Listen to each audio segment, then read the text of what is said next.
Welcome to Crappens. Don't wait a week for a new video. Join our Patreon at the Crappens On Demand level for instant recap access. Link in description. Enjoy the show.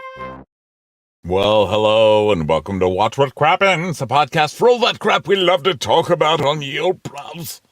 Hi, I'm Ronnie. That's Ben over there. Hi, Ben. Hi, Ronnie. How's it going? Good. How you doing? Welcome to Bougie Kids. Were you excited to see some more Bougie Kids action on Real Housewives of New Jersey? You know what? It's time to put this brand to rest. Okay, you cannot have 3 parties for the same brand within 5 weeks of this show. No, unacceptable.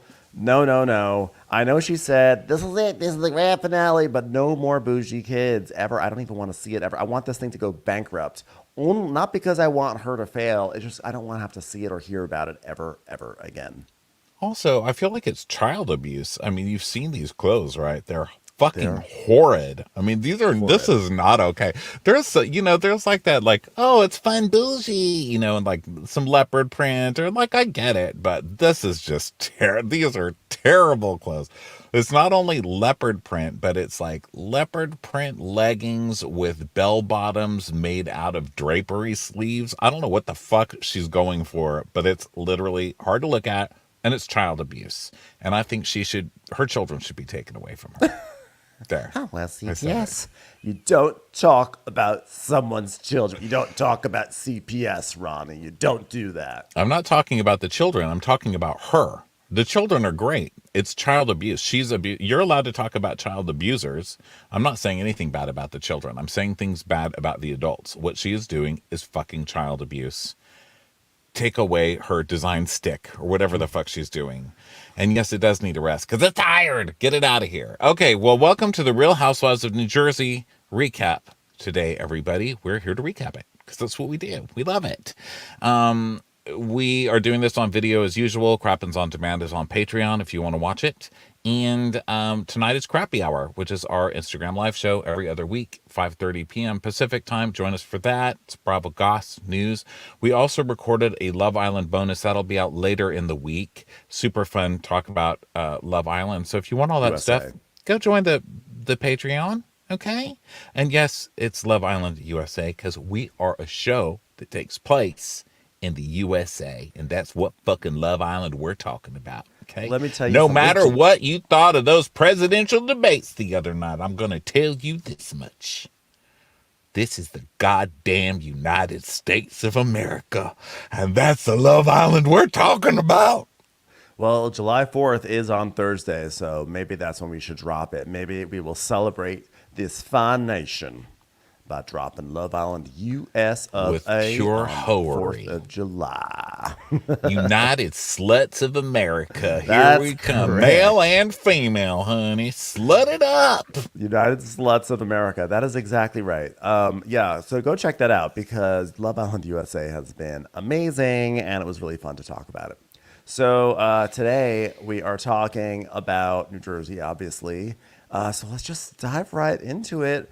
So we start up the episode with the usual thing, like what's going on around New Jersey, So we see Joe Gorgas excited. He has an officiant license because he's going to be officiating Cousin Nick's wedding. Cousin Nick, who appeared out of nowhere this season. It's like we never saw him before, but suddenly it's like, hey, Cousin Nick, we love our gay Cousin Nick. Hey, last night of Pride, we're going to marry Cousin Nick. Hey, there he is. There he is. He never was there before. There he is.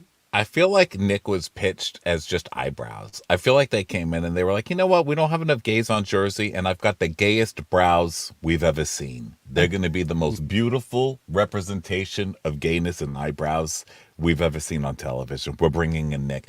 Yeah, the Gorgas are doing this whole thing where they're like, we can do it without Teresa. Who needs Teresa? We've all got our own family. And so they've been posting all online, Instagram or whatever, for the whole year about how this is their real family and who needs fake family when you can have real family. And then it's always the gays. And then, of course, Joe's doing the pat on the back that he's, so accepting of gay people. So much so that he even pats himself on the back during their actual wedding, vow ceremony or whatever that he's running. So congratulations, Joe. But the only thing you have in common with a priest is an occasional blowjob.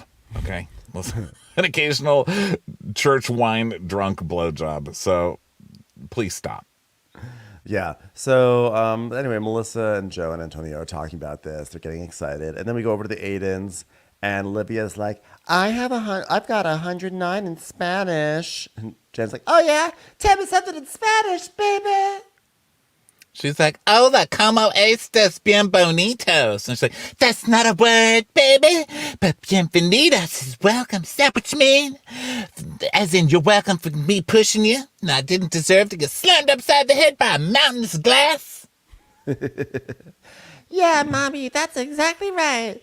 So then we go over to Teresa's house, and Teresa and Louie are cleaning up the yard after the party and everything. And then Bella poops on the patio. I'm like, Oh my God! Look at this! It looks like a tornado back here or something. Bella, what you doing? Oh my God! She pooped, Louie. She pooped. Can you get some paper towels, Louie? Hi, people in New Jersey. How about let's start training our dogs? yeah, how about that? No one on this show has a dog that doesn't poop all over the house. Really? Not one of you? Every scene is someone's dog shitting in the house. Every single scene. Come on. Were the rumors that like production stopped filming for 3 weeks, or what were the rumors after this fight? Was it that like Jen and Danielle were suspended for 3 weeks or something like that? Because it looks like the show just continued right on unless they just have very good editing. I thought that that they were suspended and they weren't allowed to come back to the show, and they were trying to scramble and figure out how to do this season without them, without two of the castmates. That's what the rumors were at the time, but it's been a long time, and obviously that didn't happen because they're just. I mean, what's the point of suspending everybody if you're just going to pretend like nothing, like no time has passed, right? Right, exactly. So Gia comes outside the backyard. She goes, "Sorry, I can't help you clean up, but I'm leaving for Michigan right now. My plane's in like an hour and a half. Okay, bye, everyone." It's like, "Thanks, Gia. Thanks for the update." Yeah, give Gabriella a big hug and kiss for me, right? Ah, bling, bling, bling. And she's like, "Yeah, she was trying to call us last night, but I guess we weren't answering our phones or something." And she's like, Yeah, because it was so busy last night. There was a lot going on. Did you tell her what went on here in the house? like, no one's shocked that adult women got physical at a party. Okay, this is Real Housewives of New Jersey. No one's shocked. But I love that Teresa is spending the whole season like, Oh my God, we're going to miss her so much. I don't even know what my life is going to be without her. and she's not even picking up the phone so that she can be in fights. She can watch fights poorly in her backyard or whoever's backyard. Whose backyard was it? It was Teresa's backyard. It was remember? Teresa's backyard. Oh yeah, Oh, the Buddha head. Yeah. Yeah, Tulum and all that stuff. So Teresa's like, Yeah, I missed the whole thing. You know, it's like I turned my head for like 1 second, you know? and then I was like, "Oh, okay, yeah, sure." And then we actually do it. They show a slow motion, and literally Teresa turns her head to the right like a millisecond before Jennifer shoves Danielle. So funny. And I love it too because it's like probably the exact same defense she used in court. You know, like, He turned my head for 1 second. He took my hand and then. same exact thing over and over. Patterns, guys. Okay, Yeah. they're not just shitty things that Danielle does to children in the neighborhood. So Tree's like, Yeah, I didn't get to see who got physical that it with who first, so I was in shock. Teresa, you're literally your whole life is spent in shock. I've never seen someone. know. You look like you're actively being shocked by a live current half the time with the Blink, blink, blink, blink, blink, blink, blink, blink, blink, blink, blink.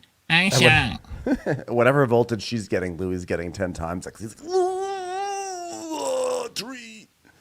I always wonder if Teresa sees things in slow motion because you know those strobe lights, how they do, they just make everything look slow motion by flashing the lights on and off really quickly. She didn't even know fans move all this time because she has strobe light vision. She didn't even know fans moved. How do they make that air without even moving?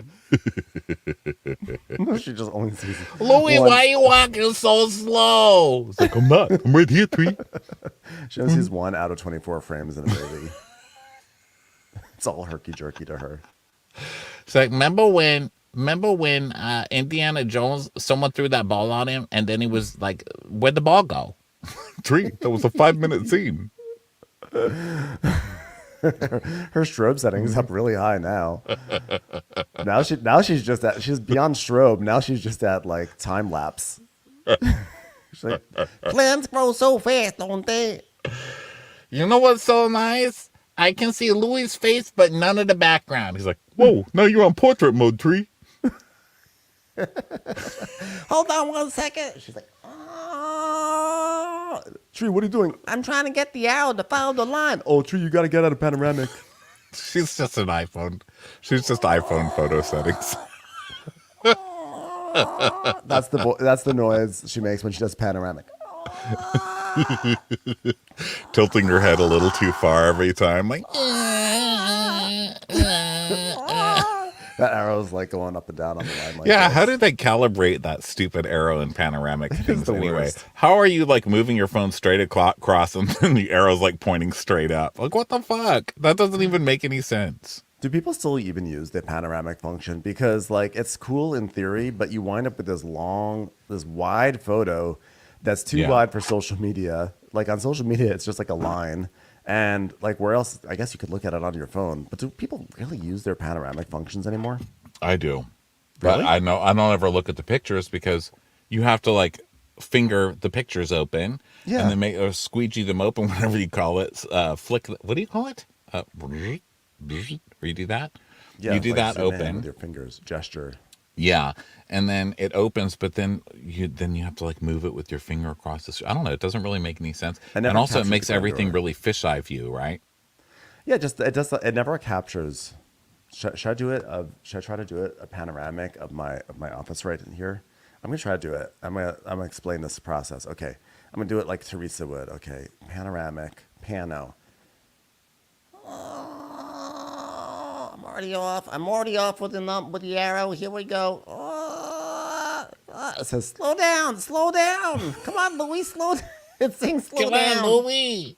Oh no, the arrow is really off. What if I want to stop doing the panoramic? I just press stop. It's shitty. Can I tell you something? It's a shitty ass photo. No one's ever gonna use this. But yet they, it's still there. It's still there, guys. It doesn't make any sense. So, anyway, where are we here? So Teresa, she's like, Yeah, we don't even know who got physical with who first. okay, guys, Jen got physical first. Danielle was in her face. Jen started it, but Danielle went too far. I mean, smashing a glass. I mean, even though it's plastic, it's just too much. Like, grow the fuck up, both of you. Grow the fuck up. Yeah.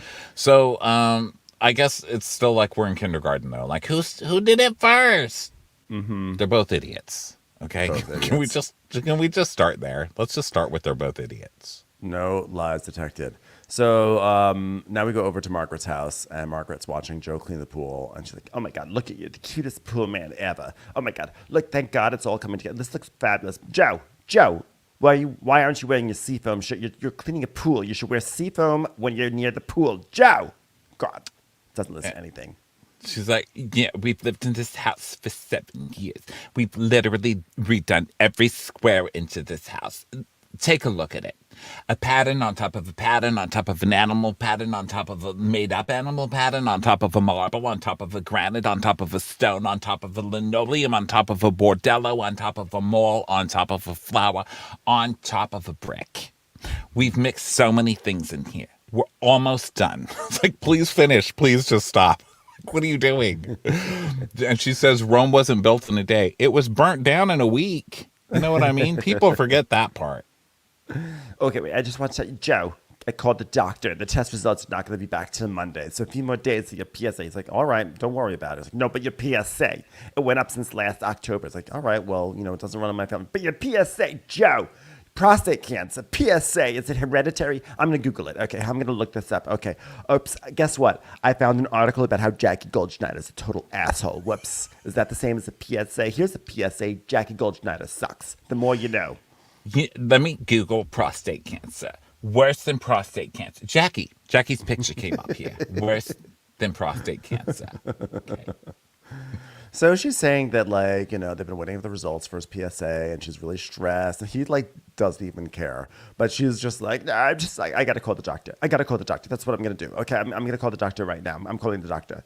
So, but either way, she's freaking out, and he's like, "It's fine. It's totally fine." So then we cut over back to Danielle's house, and she's putting up decorations because, of course, she's this person who, like, when there's a new season, she has a whole box of decorations for her house. She's like filling up a lantern with little pumpkins. She's got garlands. She's got all the cornucopias, all that bullshit. Yeah. So he's like, "Are you excited for the Bougie kids?" And she's like, Yeah, because that was surreal to think about the first time the product came in the door. Like, what was she? Like 18 months old? You remember those nights till 3 a.m. on YouTube learning how to code? Remember that? We was coding the website, and now look at us. Hey, want to come to my rebrand? Yeah! 10 parties in 2 weeks. Who'd have thunk it? I love that, like, the milestone for this brand is that she coded a website, not that she, designed clothes. She's like, oh, yeah. by God, the way, remember? Remember when I coding lived websites from YouTube videos was literally like 10 years ago. How long has she been Yeah. trying to get a Was website this up? like 1999? Like she's entering raw HTML? Girl, We've literally both been there, and it's been a long time. Find a WordPress, girl. Even that's old. Even the kids Yeah. out there right now are like, "What the hell's a WordPress?" I mean, even know. that's old. But girl, yeah, exactly. Trust me, I know all too well. So Danielle is like, Yeah, I'm hosting a relaunch party in a couple of days because I want to celebrate all the changes that we made this past year. okay, it's not a relaunch because no one knew what the launch was in the first place. Okay, like it's just your launch. You have to have like launched something. You have to send something a little bit up into the atmosphere before you can do a relaunch. But like your space shuttle's just been on that pad. Okay, but for a not long this time. stuff. Please don't send any of this stuff into the atmosphere because none of this is biodegradable. Like this is No. just all rayon. Like please don't. Launch it and send it directly to the sun and let it incinerate up and never and be turned back into solar energy into a beautiful, actually I was gonna say to have it turned into a beautiful northern lights like aurora borealis. But with Danielle, just our luck, her aurora borealis would be the most disgusting aurora borealis we've ever seen. Like suddenly everyone in Sweden's like, why is the sky pink and full of glitter? Disgusting. Disgusting. Yeah, I was gonna say you throw that into the sun, it's gonna like cause holes in the ozone layer and like leopard print, leopard print Yeah. spots. No Be awful. thanks. Yeah, she just needs to stop.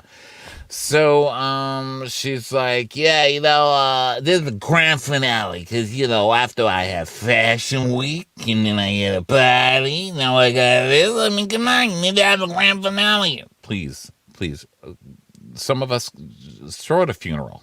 Let's go that far. Yeah, because we know this is not the grand finale, and we know it's gonna come up a million times. You're gonna hand out gift bag. Well, I was gonna say you're gonna hand out gift bags at the reunion, but there is no reunion. Just let it die. Let's just like bury it in the ground and never speak of it ever again. So she has an enabler friend. What Danielle does is she surrounds herself with enablers. She's got Nate, who tells her after she just clocked somebody upside the head with the glass, with a plastic cup, rather, at a party, who's like, "Yeah, she deserved it, hun." She's also got another enabler named Kayla. I believe her name is Kayla. Kayla. Who she comes up with these ideas like, You know what I want? Pink. I want pink everywhere. I want to be bougie kids. and then Kayla actually makes these insane ramblings happen.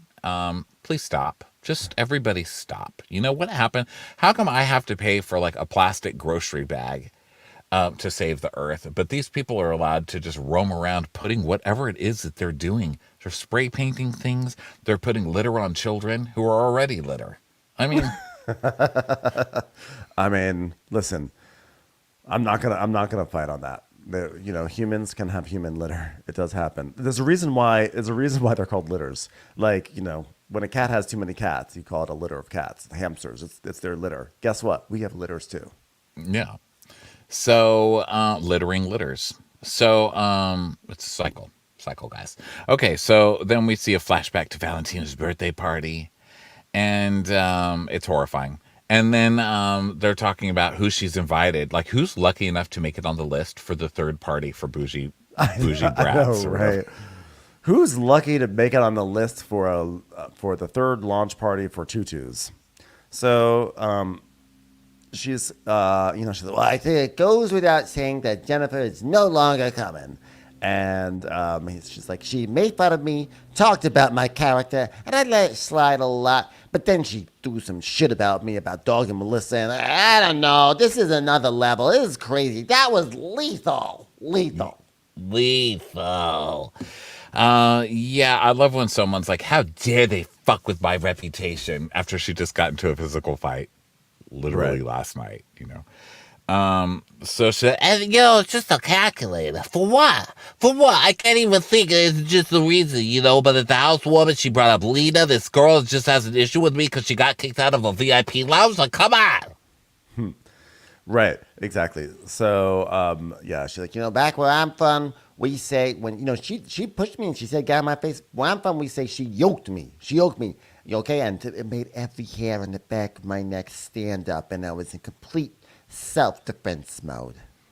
So then I have always heard yoked as being like, wow, she's really yoked. Like, she looks really good. I always thought yoked meant like you were really like buff, like you were so muscly, your muscles looked like yokes that you would attach an oxen to. Like you're so strong. You look like I could attach 2 oxen to you and you could haul a wagon. I just always thought that's what that meant. What does it mean if someone is yoked? I'm asking Google. Having well-defined muscles, very muscular. Yeah, you're right. That's what it says.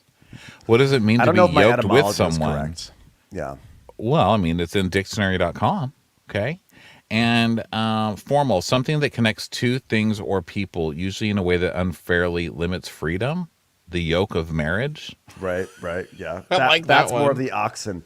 That's where my etymology works better. That is like, the oxen just want to be free, but you put them on a yoke and they've got to pull a wagon. So it's kind of like ball and chain, I guess. Okay, but I liked yours better. I think that's how I've heard it, like muscular then, I guess. So anyway, she got yoked. Okay, so Nate, of course, is like, yeah, get a baby. Wait, where am I? So now, again, I feel tricked because I'm watching this and I believe everything Danielle's saying, that everything's innocent. She just didn't want to bring this Laura girl because obviously Jen and Teresa are trying to be messy. And the second she decided she wasn't going to be messy with them, they turned on her and now are doing their best to make her look stupid. But then when Jen says everything that Jen says, I believe Jen too, even though I should know better. I mean, I've watched this show, but does Jen lie or does she exaggerate? Like, what's the deal here, Ben? I've seen every episode of Jen Aydin and I still can't figure it out. I think she's an exaggerate. Well, she is. Jen Aydin is of the school of like she just has her own reality. So I don't think that she lies. I think she hears things the way she hears them. She misinterprets. She's of the Brandy Glanville school, and there's many of these housewives out there that just sort of hear things in a certain way. I'm trying to think of other examples. Maybe Leah McSweeney, if I remember correctly. But every now and then there are just these housewives. Well, I think Brandy's a straight up liar, though. That's the thing. Yeah, I don't think Brandy innocently. I think Brandy just makes shit up and lies. So is that what Jen's doing, do you think? I don't. Well, I think that Jen is. Well, what did Jen say? What was Jen's side of this again? Well, I guess we'll get to it. I guess we'll get to it in a minute. I'm going to put a pin in it, and then after we get to what she says, then I'll say if she's lying or not. Okay. So let me see. Where am I here? I would have. That's Dolores. Whoa, we're not in Dolores territory yet, Ronnie. Calm down, Ronnie. We're on page 5. Down. Okay, page Jen. 5 of the notes. Okay, 5 so of yeah, she's like, She talks about my character. okay, so she's like, yeah.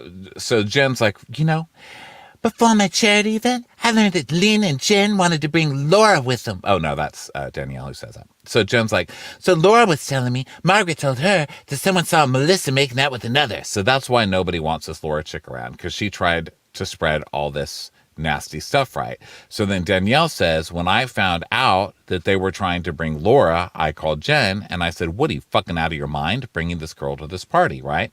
So when we see flashback to 4 days ago at the housewarming party, Jen is very upset that Laura was kicked out of the VIP lounge. And we see Jen saying, Yeah, I was upset about the Laura thing. And I was like, you don't even want her there, okay? Like, just please stop yelling at me, please. I can't take any more yelling. Yeah. And then Danielle's like, And I guess, Jen got mad because she thought I was picking a side. And like, who fucking knows? But like, so maybe like by me not playing dirty, like Jen thought she had no use for me anymore. So she started telling about my character. Yeah. And so she didn't want to hurt Margaret and Melissa by bringing this Laura chick. So now Jen's mad at her.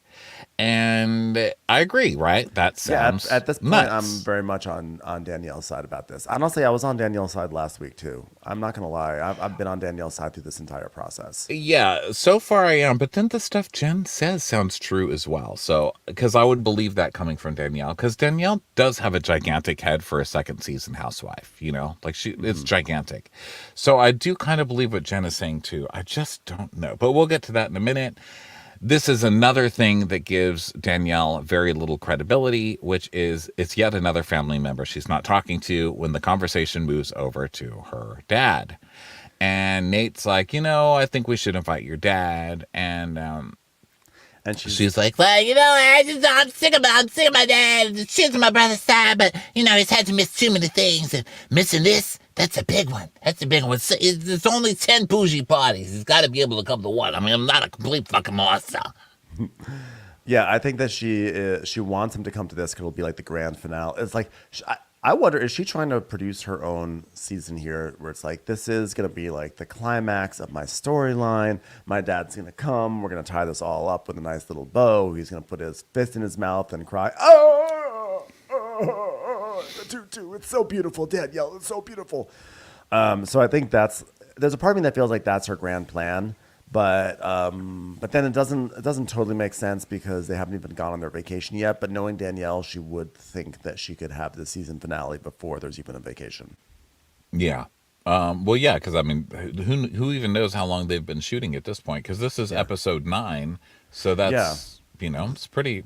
Vacation's they could make coming a up whole soon. season out of this. No mid-season trailer yet, which is wild. Yeah. Over this deep. So then we go over to Paulie and Dolores. Guess what Dolores is doing? Just like every other cast member on this show, cleaning up some animal pee. Oh my God, dog. You're going to get pinched. Okay, keep on walking, dog. If Paulie finds out that you just peed, oh God, you just peed on Paulie. Dog, what's wrong with you? What's up there? Oh God, Paul, I'm so tired. But you know what? I don't think I'm going to be sitting on this couch doing stuff much longer, because now I've got an office. It's like, yeah, I was just there. It looks good. So guess what, America? I accepted the offer to help run Paul's electrical company. This is a huge deal for me because I'm scared of new things, like electricity. I didn't even know we had it all this time. But some things I just figure come from prayer. When Paul said, will you join my electric company? I said, Paul, I haven't watched that show in years. How am I supposed to be on it? He goes, no, don't be on electric company. Be in my electric company. I said, okay, I can do that. Can I still sing songs? He said, you know what? Let's table the songs. I said, you know what? I'm not sure about that, but I'm going to embrace new things, Paul. So I'm involved. By the way, Paul, when I say electric company, I really mean brothel. Can't wait to go to your brothel. I mean, that whole rumor about Paul running brothels, this electric company does not make sense. Are we all just... I love that in Jersey, we watch Jersey and we just pretend this is all making sense. The fandom's just eating it up. Like, oh, yeah, Dolores is going to go work for an electric company. No, she's not. I believe the brothel rumor is over the fact that he's just starting an electric company. I don't believe it. I'm sorry, okay? This is Jersey. I don't believe it. I want to know what the truth is. Well, I should have called in today because that's how tired I am. I should have called in. He goes, well, maybe you should call out. That's what we call it here in America. Calling out, not calling in.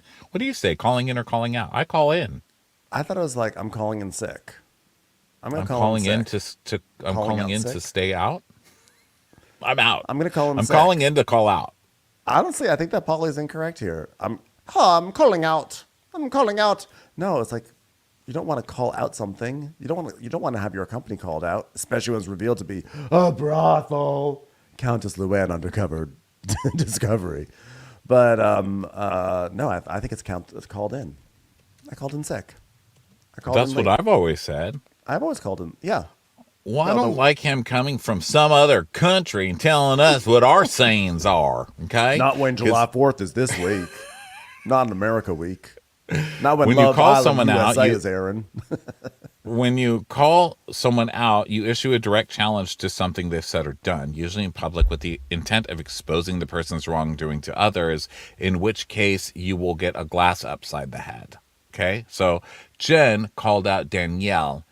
Danielle crashed a plastic cup on the side of her head. Okay? That's what calling out is. Calling in, unlike calling out does not generally feature patient empathetic dialogue with a trusted person. Okay? So what is calling out? Do you call into work or call out? While call out can also be used, it may have different connotation in some industries. In some cases, call out can imply the act of reporting an absence in a more urgent or unplanned situation, such as last minute emergency. Okay. What the? I've literally never heard of someone calling out sick. I Me just don't hear neither. it. I It don't doesn't hear it. make any sense. You Never know what though? heard When I it. moved to California, like growing up, when people talked about smoking weed, they would say, "I'm gonna smoke up," but here in California, they say smoking out. So like No, you smoke up. right? You smoke When you're up. smoking, you smoke up. Or if I'm like, hey, Ben, let's smoke up. But then if you don't have any weed and I'm like, Ben, you should come over, I'll smoke you out. Does that Oh. make sense? I didn't even know there was a variable context for saying those Yeah. those Or phrases. like, let's say you were stalking me and you were hiding in my house and Yeah. I knew you were in there, but Again, you yes. wouldn't answer me when I called. So then I started the living room on fire to smoke you out. Well, I understand that. Yeah. I would understand That's that. a different one. But that's don't you feel like there's a better way to get me out of the house though than starting your house on fire? You're like, I think Yeah, Ben's I'd be stalking like, me. "Oh I'm my like, god, they're starting to play Settlers of Catan on the cul-de-sac." I'd be like, excuse me. Ah! You hear like a chair move. I crawl out from under the bed. That's I'd be like, 100% how you "Hey, I get. think they're watching Love Island while they play Settlers of Catan on the cul-de-sac while they're eating stroop waffles. It's crazy."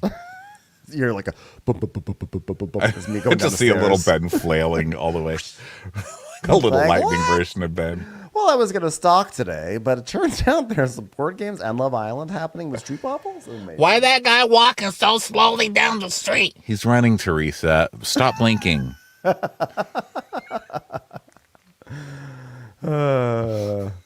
So anyway, Dolores, she's like, well, I gotta call out in because, and he's like, well, what would you have said if you did that? She goes, well, I would have said, hi, I can't make it in today. I had a very late night. My friends beat each other up and I'm just tired. I'm emotionally drained. Also, I literally flew to Tulum. That's what it felt like. It was a beautiful party. I was like, I was transported to another country. I can't come in today. By the way, last week when Teresa's like, We're gonna have a hedonism party. and then Danielle was trying to explain what hedonism is, and we were like, this woman's a complete moron. What she meant was there's actually a resort, I guess, in Tulum called Hedonism or something like that. And of course, I learned this from comments, so I'm not sure if that's correct or not, but I learned this from it's- reading comments. I saw that comment too, and here's where I rebuke it because someone said, "Do you know what hedonism means?" The definition, if there's a place called hedonism, you say, "Oh, isn't there a resort called hedonism?" You don't say, "Oh, hedonism means," and then describe a resort as the definition of a word. I'm sorry, I rebuke it. I know, but it's like trying to piece together Jersey English. It's like a different. It is like watching International Housewives sometimes, and I don't mean because of Italian. I don't mean that way. I mean just Jersey, specifically Jersey. Yeah. It's like, what are they saying? What are they talking about? Like that. A couple of weeks ago, I already corrected this, but I want to correct it again because people keep bringing it up to me. A few weeks ago, when Teresa kept saying Fugazi, John Fugazi, here we go. Fugazi, we got a comment saying she's pronouncing it that way because she's calling him gay because of the dildos in the ass. I repeated that comment. I said it was a comment. It's not true. Apparently, people say Fugazi. So I just want to say again, I'm not calling her, a gay basher or whatever. But that's one of those things that I'm talking about because I watched a YouTube video of a guy saying, Fugazi, Fugazi. If I'm from Italia, I teach you how to say Italian words. Fugazi. so I just don't know. And it's always like taking a class watching this show. And I just wanted to say, guys, I'm learning. Okay. My ears are open. I am so glad for that growth, and I think that we're really exploring so many We're really focused on language today. Yoke, hedonism, calling in, calling out. I mean, really, you come for the recap, but you stay for the linguistics. Am I right? Yeah, you sure Actually, I do. don't even know. This isn't even linguistics. This is just language skills. This is grunt mystics. You're just trying to figure out grunts at some point. It's like always trying to figure out Teresa's saying when she does that sling blade thing where you know how she'll talk, she'll be like, Yeah, and then I'm like, That's when her typewriter reaches the end of the line and has to go back and start a new line. there's just like a little noise that will come out of Teresa every once in a while. Like her own blade. sling. Sling. What was the thing that he would say in Sling Blade? Wouldn't he say? Yeah. Oh, Billy Bob. Okay, so calling Okay, in so- versus calling out is where we are. So she's like, yeah, I'm tired, but I texted the girls. I checked in, and I'm curious if Melissa and Margaret even know what happened at that party, because it's literally insane. We're going to see him at the wedding. Do Melissa and Margaret even know? Are you kidding me? Of course they know. First of all, they're friends I'm sure their friends on production told them. And second of all, I mean, what? Serena Tenafly suddenly stops spreading gossip the moment she goes to sleep. Of course, I heard everything. It was all over the Tenafly morning news. Okay, I turned it on and said, "Hello, welcome to the Tenafly morning news." Last night, Danielle Cabral smashed a plastic cup against Jennifer Aydin, that slut's neck. More news coming up in 5. Now it's time for the weather with Joe. Joe, what's the weather? do I know what happened at that party? Let me tell you. Joe's PSA was high, so we went in and we got an X-ray. You look at the X-ray, the colon is smashing a plastic glass up against the prostate. Okay? That's how much I know about what went on. All right, Serena, hold on one second. Joe is here with the weather update. Okay, Joe. Okay, this is why I tell you what to wear, because you're wearing a green shirt. Guess what happens when we wear a green shirt on a green background? Yeah, congratulations. You're doing the weather report with a floating head. Way to go, Joe. Okay, I'm sorry, everyone. I'm sorry, Tenafly. Sorry, Tenafly. So Dolores is like, wow, last night got really ugly. I mean, that was a disaster. It was a disaster, Paul. Oh, hold on one second. Rachel's calling me. Hello, gorgeous Rachel Fuda face. Hi, cutie. How's it going? I'm sorry. That was my impersonation of Rachel being bereft and exhausted from drama. Rachel is...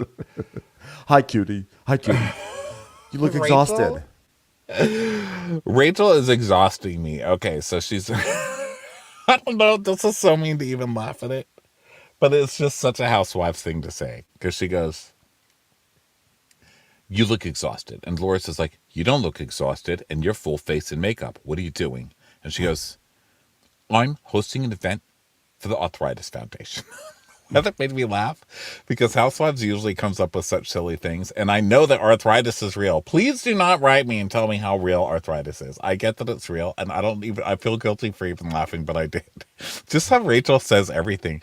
I don't know how she can make everything sound like this, but she does. She's like, I'm hosting an event for the Arthritis Foundation. I laugh everything she says. Why? Because she's funny, because she's very serious about everything. I'm doing a support group for kids with arthritis. Oh, well, that's very nice. And say hi to arthritis for me. I will do that. So One of Rachel, my friends and I, we met at arthritis camp as a child. I was like, why are you doing this to me? Why are you making me... arthritis camp. It's a good cause. It's good. These kids have rheumatoid arthritis, and it sucks. And now It does suck. It's just Rachel has just such a dramatic way about her. I don't know what it is. Well, Just- also, it I just feel like makes it's me not giggle. called arthritis camp. Is it really called arthritis camp? It's I probably called, like, think that's what it Sunrise. is. Like I've never heard of arthritis camp or whatever, But yeah, that's her thing. So she's going to arthritis. She's doing this thing for They kids with do. arthritis, and There's something. Yeah, they have JA camps, juvenile arthritis camps. oh yeah, see, See, I would. Okay. Well, I okay. It's to me what's amusing about it is that like I would think it would have a name. Like we met at Horizons, which was a camp for kids with juvenile arthritis. Not like I went to arthritis camp because it sounds like you go there to explore. Like arthritis activities and stuff, you know? Yeah. I don't know. It's like, what do you do at arthritis camp? You know? I don't know. It's not like, I'm trying to think of things you just don't have to move your, because you have arthritis in different places, right? It's like we went to arthritis camp, but we had to do it in places where it never rains because we didn't want anyone's knees to seize up. Because doesn't arthritis I get think worse juvenile when arthritis. weather's coming? I think juvenile arthritis is different than that kind of arthritis. I feel like juvenile arthritis, it's more of like it's an autoimmune disease, and so it's more debilitating, or just a different kind of debilitation. Whereas like the arthritis that we think of with like you feel it in your knuckles and stuff, just Yeah, from, that's like, what I wear and think tear of. in I your think of my cartilage. Mima being like, it's going to rain. And you're like, why, Mima? My elbow's season, you know? So I just think of kids being like, it's going to rain my elbow season. But I know it's a lot deeper than that. I don't know. It's just Rachel's just so self-serious about every little thing. Like usually housewives there's just so much fun. And Rachel's just so self-serious about every fucking thing. It's not that I don't think arthritis camp is real. Okay. Anyway, that's Dig a hole I ourselves out dug of the myself arthritis. into. And I'm Dig not going to ourselves out of dig the myself arthritis out camp of it. hole. I'm sorry. We've gotten into a lot of holes. We've definitely put ourselves into a lot of holes in this podcast over 12 years. I did not expect arthritis camp to be one of them. An arthritis hole. Like how? Yeah. It's just an extra special feeling of guilt because, like, I know it's a real thing and they're children, you know, so I don't want to make fun of that. It's just that Rachel, just everything she says, it's like, whoa.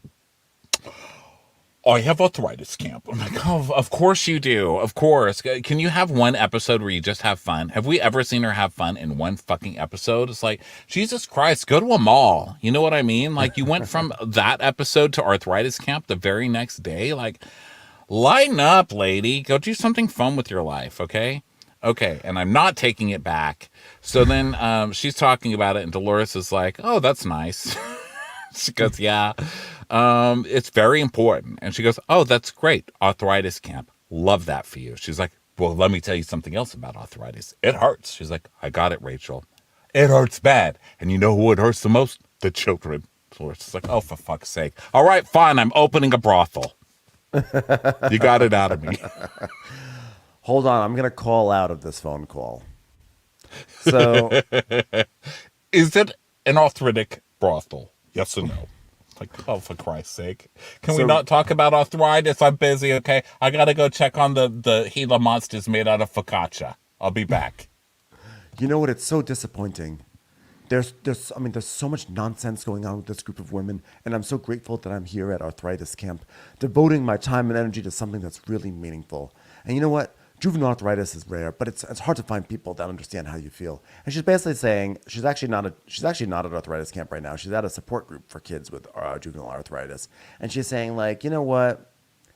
We fight about such stupid things, and there's like more important things to think about in life, which is why I'm not going to show any sort of perspective whatsoever for the rest of this episode. I'm not going to take away any lessons from this. I'm not going to say, why am I having a fight with Teresa Giudice over this stupid comment? I should just move on. Instead, she's just going to keep on going, doing what she's been doing all season. Yeah. So Rachel's like, well, you know, they start talking about the fight, right? And she's like, so Jennifer pushed Danielle? Why? Why does she do that? Dolores is like, because Jennifer was questioning Danielle's integrity as a friend, and then all hell broke loose. Okay, I was watching it from a distance because I didn't want to get in the fight because it had to do with extensions. And I'm currently wearing the extensions of the girl that they were fighting about, and that's just bad manners. Listen, if I drive with you or I'm wearing your extensions, I'm not going against you. It's how we do it where I'm from. Okay, Dolores. Well, I got to go inside and set up. But yeah, thanks for the gossip. She goes, yeah, well, good for you. I'm very proud of you, little Rachel Fuda. She goes, yeah, thanks, little Dolo. Don't ever call me little Dolo again. Where I'm from, fucking kill that's like you. calling someone a slob. And where I'm from, calling someone a slob, that's like calling someone the C word. And where I'm from, calling someone the C word, actually, it's kind of like just saying hello. It's nice, actually. Yeah, actually very nice. We've circled back into polite society again. You never know how a was phone actually call is very going to lovely. end. Yeah. All right. See you later, you little C word. Hey. So then inside Rachel's event, so then we go there, and then it just keeps going. That's what I'm talking about. I'm It's like, okay, nice. that's It's a nice over scene. now. Yeah, it's But a yeah, nice it scene. These was. poor And the kids. kids are cute and stuff. Yeah, So then it's nice we that they go have each to other. Cedar Lake's estate, which is the wedding. So In Joe's Port excited. Jervis, New York. finally, Port Jervis lands on the map of the Real Housewives.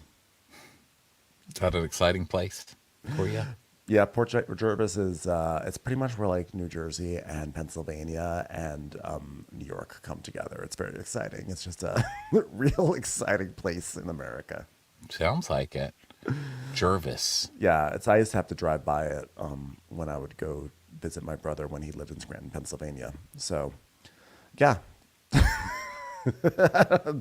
You know, have you ever had an anecdote that like literally goes nowhere?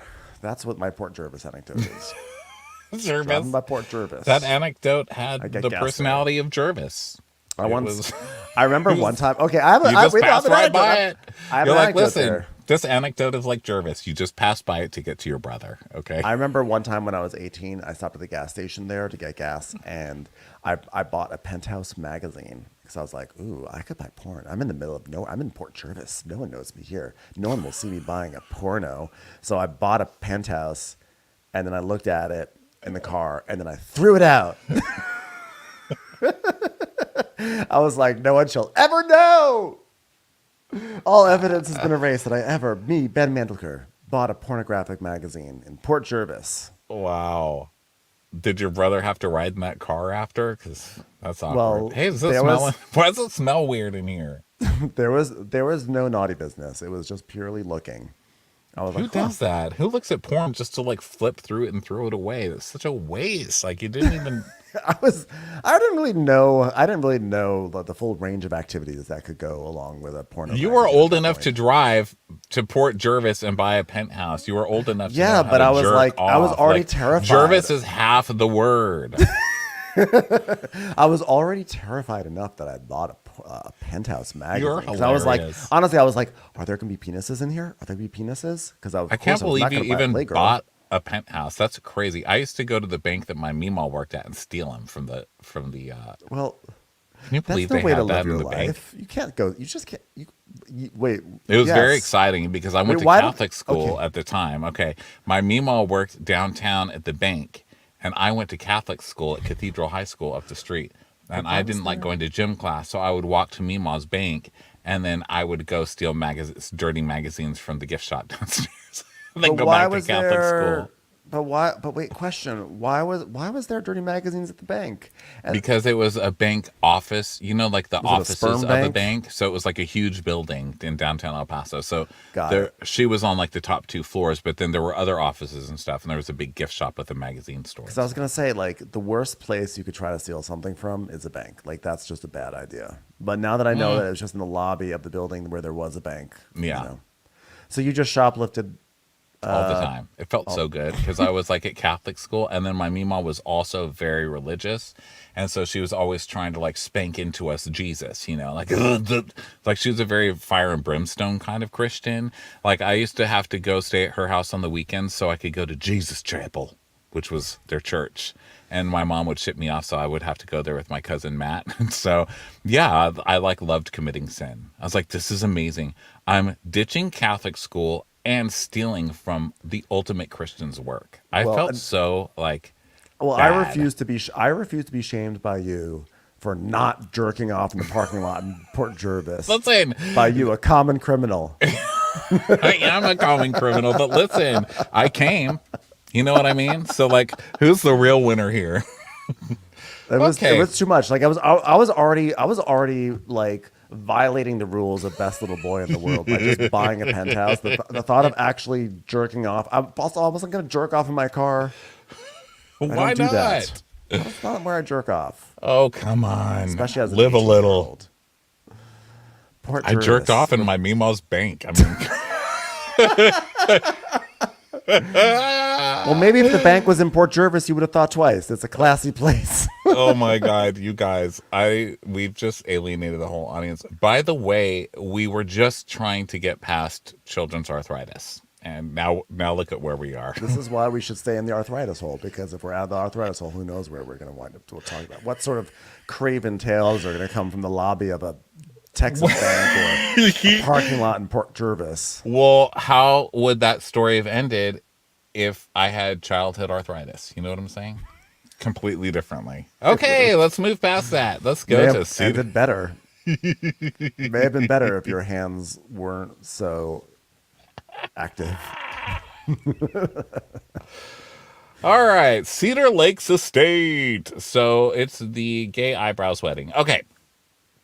So Nick's like, Father Joe, how are we doing? And he's like, oh, I'm a little nervous because like it's so special. This means so much to me. This really means so much to me.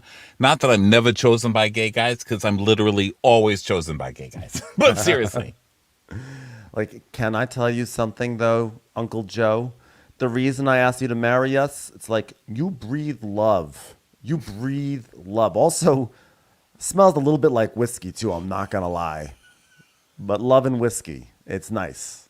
It sort of smells a little bit like drywall too. A little bit of drywall, and some pasta. What have you been eating? listen. You know what, Uncle Joe? Here's the reason I wanted you to marry us. I hate going to Home Depot and use band from there. It's perfect. We'll never have to go to Home Depot together. He's like, that's so romantic. I love you as guys. And Melissa's like, oh my God, guys, don't make me cry. I just put my makeup on.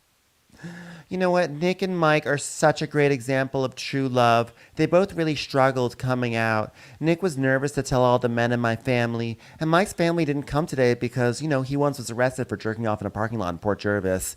So it's just a great example for my kids is to see what love is, that love is love. And Mike's family's not coming because they don't accept that he's gay. So fuck you, Mike's family. Stupid. Yeah. Listen, if you're going to ditch the wedding, you should ditch it because Melissa's going to be there, not because of gay people. Oh, I wonder if Melissa's sister is going to be there. Of course they're gonna be there, both of No, them. no, not that one. The one, the long that lost sister that the that she psychic thinks told her? that might be out there somewhere that she's not sure exists, but she's pretty sure she might exist somewhere. The psychic told her that she needed a storyline, so she came up with a missing sister, kind of. Hey, here comes the bride and here comes the other bride. Just kidding, they're both guys. Hey, this is Joe Gorga here to officiate your wedding. I just want to say for all the gays, your parting gift favor is I'm going to text you a pic of my dick later on. You're welcome in advance. Okay, to my cousins, my best friends, I love you both. When I met you, I looked at you and said, look at these two gay guys, am I right? Oh no, actually what I said was, wow, look at this guy, it's a good looking guy. I bet you're really doing good with the ladies, huh? Like how you getting in, the penis into vagina, isn't that right? Every Friday night, penis goes into vagina, you secrete your semen, your poison right into her vagina, because that's what men do, am I right? And I was like, how's the ladies, huh? You must be knocking them dead, huh? Isn't that crazy? I said that to a gay guy, huh? They don't have sex with women. That's a joke. You guys gonna laugh at it? I get this degree for nothing on college, huh? Huh? Anyone? Right. All right. I had no idea I was keeping this burden on you. I had no idea that all this time I could have just been showing you my dick and you could have been getting off on it. Man, what a waste. And then one day, you came out to me. And I said, what'd you say? I got my dick in your mouth. I can't hear you talking. You took it out. You said, I'm gay. I said, I ain't gay. I ain't dating you. Right? And then I hugged you, and I don't know if it was you, if it was me, but one of us was hard down there. I don't know what was going on, but it was good. Here's the point. Thank you so much for this opportunity to say gay a lot. This is so gay. Am I right? These are two guys getting married. This is fucking crazy. I can't wait to see the top of your cake. No pun intended. Am I right? It's like the only top in this wedding. Am I right? You know what? It was just a beautiful moment, America. When I met Mike, we really connected. And he doesn't even have a family, okay? So they wouldn't even find out that I was boning him so much. And it makes me think that my sister, and I said, wow, she's not going to be at my kids' weddings. I'm not going to be at their weddings. I'm not going to be there. He's not going to be there. She won't be here. I won't be there. Who's going to be there? I don't know. But you know what I know? It's no way for a family to act. So that's why, from this moment on, I pledge to still keep not talking to half my family. I know. It's like, this is a very touching speech about how you're never, ever going to forgive your family. I know. Wow. He's like, by the power invested in me by the state of New York, I now pronounce you pizza oven and pizza oven. Who stole my fucking pizza oven? Am I right? Just kidding, guys. They're gay. Just clap. All right? Hey, baby, let's go to my house, okay? Welcome back. I'm having Teresa and Jen Fessler over, okay? And Biscuit's barking as they walk into my house and scene. So Teresa comes over. She goes, Yeah, Biscuit, we can hear you. and I was like, I thought I was the only person who heard biscuits. I've had that ability since I was a child. Every time I walk past a biscuit, they're like, Ronnie. jerk off on me in a bank. I'm like, I love you, biscuits. I love biscuits. Just cut to Ronnie in a Port Jervis parking lot looking at a magazine of biscuits. I don't know what the hell's wrong with us today. It's because we're stressed. So Teresa's like, we've had a lot of malfunctions this morning. America, this It's is been a what you rough need to know. morning over here, guys. It's been a rough morning. Things have gone wrong in so many different ways, and now we're just Looney Tunes. So maybe we should just have more chaotic mornings. Okay, so they're talking about biscuit. Okay, so Jennifer Aydin. Okay, so Fessler comes over, and she's like, Oh, what are we having? Chicken salad? I'm gonna have some chicken salad because I'm never gonna have this in my house. Am I right? Hilarious. Now, more importantly, Jennifer Aydin, how are you, Jennifer Aydin? After that fight last night, how are you? Tell me everything. I'm fine, baby. I'm fine. Thanks for asking. And Teresa's like, I'm sorry that happened at my house. I'm in Tulum. Blink, blink, blink, blink. I feel really bad. That was some serious head mysticism. I think initially, baby, I was in shock over it, baby. and she's Teresa. Like, I don't know how I missed that. I missed it too. I didn't see a thing. Not one single thing. Well, she crushed a friggin' drink on my head, girl. The cup was broken. It was broken, baby. Yeah, but she's saying that you pushed her first. Did you push her hard? Like, show me how you pushed her. Show me. And then so she stands up and she gets in Teresa's face and waves her finger around. And Teresa's like, She was waving a finger? Not like that. And then guess what she did after that? I just gave her a little push like, hey, you're my best friend, and even though we're fighting, my finger's on your shoulders right now. Show how much I love you. And after I showed her that very loving gesture, she took a plastic cup and slammed it up against my neck, baby. and then she kind of pushes Teresa and Teresa falls back down. And Teresa goes, That would not be gone. be quiet. Didn't you just do that to Andy Cohen like 3 seasons ago or 4 seasons ago? You're in no position, ma'am. My reaction was just to defend myself, okay? And that night, I even felt bad. I felt so bad, Teresa. And she's like, yeah, but you know what? Like, she said that you stole money from some charities. You don't steal from charities. And she's, I never said that. I don't even remember. You know, she was just saying she pays back her expenses. And she said, and then I pay myself for my time. And I'm like, did she just say she's paying herself for a charity? Well, see, that's where I'm like, okay, well, I am on Jen's side then, because it sounds like something that someone would say, right? Like, after I pay myself back. I mean, logically, I could imagine Danielle saying that, you know? So, like, did Danielle say that or let's not? say Danielle said it, okay, which would not be the first time some shady business has happened on this show. If Jen and Danielle are friends, I think Jen would say, you know, baby, just going forward, you really shouldn't be doing that with charities. That's not the way you do charities. Yeah, that's you know, true. that's what you say. But don't forget, this is also on the heels of like Jennifer Aydin's been trying to come for Danielle in like 3 different ways. Like, you wouldn't let the hairdresser into the VIP area, even though the hairdresser was bringing Laura, who fucked up everything. Oh no.